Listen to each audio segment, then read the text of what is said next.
नमस्कार, स्वागत है आपका इंडिया क्राइम स्पेशल में। आज हम आपको एक गांव में लेकर चलते हैं जहां सरकार और सरोकार दोनों ही पूरे गांव को बौना बना रहे हैं। पूरा गांव अपंग हो गया, लेकिन सरोकार की ये सीमा फिर भी नहीं बदली। नौकरशाहों की बुनियाद पर टिकी इस गांव की नींव अभी भी इतनी कच्ची है कि मौत उनको अपने गिलास में नजर आती है, पर फिर भी पी जाते हैं क्योंकि प्रशासन उनकी सुनेगा नहीं और शासन को तो उनकी याद आएगी ही नहीं। तो मैं सुमित गुप्ता आज आपके सामने लेकर आया हूं आगरा के एक गांव का ऐसा दर्द जो देखने के बाद आपको भी झकझोर देगा और आप कहेंगे कि यही है वो यूपी जहां लोग कहते हैं कौन सुने फरियाद।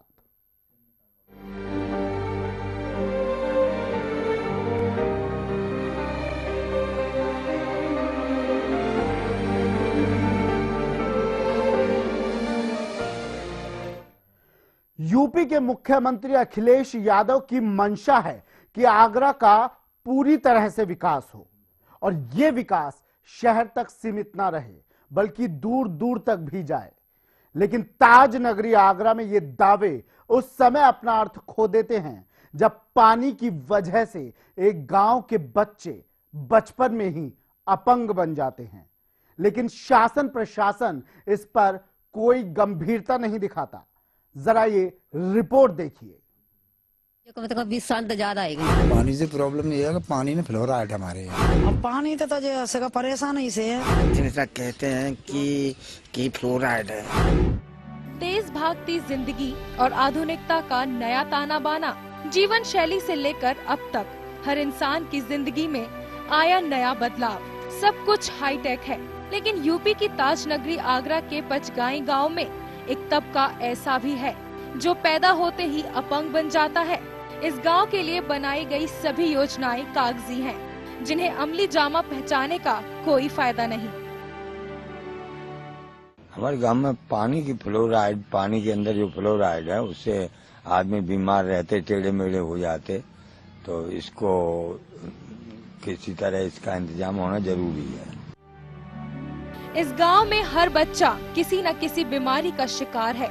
जी हाँ, विश्वास करना मुश्किल है पर सच्चाई यही है। यह गांव गरीबों की जिंदगी को संवारने का दावा करने वाली सरकार के लिए एक तमाचा है। यूपी सरकार वोट बैंक जीतने के लिए जनता को हर सुविधा उपलब्ध कराने की दुहाई दे रही है। गांव-गांव जाकर लैपटॉप बांट रही है, पर इस गांव के लिए सभी सुविधा वंचित हैं। प्रदेश में गैर विद्युतीकृत लगभग 1,34,000 मजरों के विद्युतीकरण का कार्य प्रारंभ कर दिया गया है। लखनऊ तथा प्रदेश के अन्य नगरों में स्थापना सुविधाओं के विकास हेतु 500 करोड़ रुपए की व्यवस्था की गई है और ई लाइब्रेरी पर ज्यादा ध्यान दिया जाएगा। यकीन मानिए, जो पानी हमें जिंदगी देता है, आज वही पानी इस गांव के लोगों की जिंदगी के लिए खौफनाक कहानी लिख रहा है। यह पानी इस गांव को असहाय बनाकर विकलांग बना रहा है। यहाँ लोग पानी की वजह से अपंगता का जीवन जी रहे हैं। आगरा से करीब 15 किलोमीटर दूर बने इस पचगाई गांव में पानी पीकर लोगों की हड्डियां कमजोर हो रही हैं। लोग ठीक से चल तक नहीं पाते।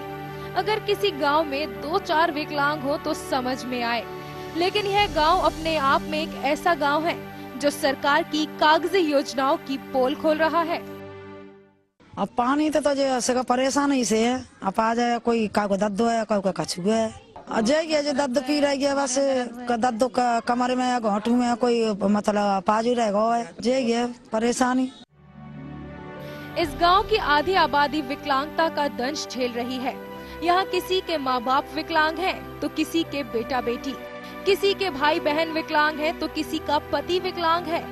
इतना ही नहीं, यही आंकड़ा हर साल मजलूमों के लिए बढ़ोतरी की नई गिनती लेकर आता है। गांव में किसी का पैर टेढ़ा है तो किसी का हाथ टेढ़ा है। वहीं कई बदनसीब ऐसे भी हैं जिनकी फ्लोरोसिस के कारण कमर की हड्डी ही टेढ़ी हो चुकी है। यहाँ लोगों के दांत तक खराब हो चुके हैं। बच्चों की अगर बात करें तो उन पर तो यह बीमारी 8 साल से शुरू हो जाती है। साथ में समाज के ठेकेदारों ने भी इस गांव को अपनी बहिष्कार की चपेट में ले लिया है। स्पेशल डेस्क के साथ आगरा से मानवेंद्र मल्होत्रा, इंडिया क्राइम।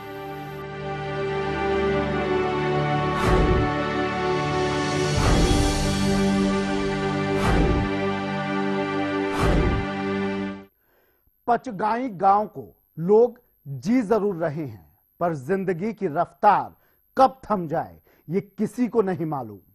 जाहिर है इस गांव के लिए सरकार की योजनाएं जरूर बनती होंगी, लेकिन दिखावा महज कागजों में ही सिमट जाता है, क्योंकि उन पर अमल किया ही नहीं जाता, जिसकी जीती जागती तस्वीर आपके सामने है। कहने को हिंदुस्तान आजाद है, पर आजाद हिंदुस्तान में जो दर्श ये गांव झेल रहा है वो इस देश के लोकतंत्र को नीचा दिखा रहा है, क्योंकि ये गांव इस देश का वो प्रजातंत्र है जिसे शायद देश के सफेदपोश अपने वोट बैंक के लिए ही इस्तेमाल कर रहे हैं। ये चूना है, तुम बीड़ी पीती, मैंने कहा बोला मैंने कि मैंने कभी बीड़ी नहीं पी, मगर मैंने यहाँ का कभी इतना पानी भी नहीं पिया था, मगर पता नहीं समझ में नहीं आता। जयपुर में भी गया तो कहते हैं कि चूना है पानी में, जो खारी पानी होता है उसमें दिक्कत है। शासन और प्रशासन की नजरअंदाजगी की ये वो गोपनीयता है जो इस गांव की गली गली में छिपी है। दीवारों पर साफ साफ लिखा है, इसलिए पीने योग्य नहीं है। अब सवाल यही उठता है कि इस गांव की योजना का पैसा आखिर जा कहाँ रहा है? जिले में बैठे आला अधिकारियों की झोलियों में, या फिर योजनाओं को अमली जामा ही झूठा पहनाया जाता है? साफ है, या तो योजना कागजी है या फिर योजना के नाम पर आने वाला पैसा अधिकारियों की झोली भरता है। कि फ्लोराइड, पानी के अंदर जो फ्लोराइड है उससे आदमी बीमार रहते, टेढ़े मेढ़े हो जाते, तो इसको किसी तरह इसका इंतजाम होना जरूरी है। शासन प्रशासन की तरफ से कई बार टीमें आई, टंकी भी लगवाई गई, मगर कोई खास समस्या हल नहीं हुई इससे। इस गांव के लोगों की ये लाचारी देश की उस जिंदा लोकतंत्र की जंजीरों में जकड़ी है जिसने पूरे पंचगाई को अपना गुलाम बना रखा है। आला अधिकारियों की अगर बात की जाए तो वो भी अपनी जिम्मेदारी से पल्ला झाड़ रहे हैं। आप भी सुन लीजिए।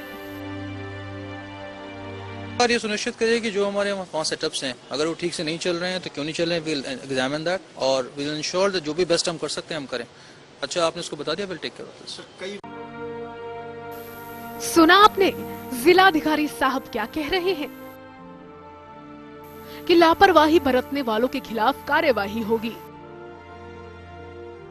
लेकिन लापरवाही किसने बरती और कहां बरती गई, ये कौन नहीं जानता। सारे सवाल यहीं आकर अटक जाते हैं। ये कोई नहीं जानता। सारे सवाल यहीं आकर अटक जाते हैं और ऊपर से गांव में रहते हैं। पानी तो भैया, पानी तो गए, पानी जो हुआ है तो कितने टाइम से इतना गंदा पानी आपके यहाँ आ रहा है? बहुत ज्यादा, बहुत दिन से आ रहा है। इन मजलूमों की जीने की दशा देखकर तो साफ है कि इनकी जिंदगी और मौत का फासला तो सिमटकर यहीं पर जीरो हो चुका है। जरा सोचिए, अगर यही हालात दिल्ली के किसी शहर में होते या चेन्नई में होते तो हंगामा कितना बड़ा हुआ होता। कौन सुने फरियाद, हमारी खास पेशकश जारी है, लेकिन यहां वक्त है एक ब्रेक का।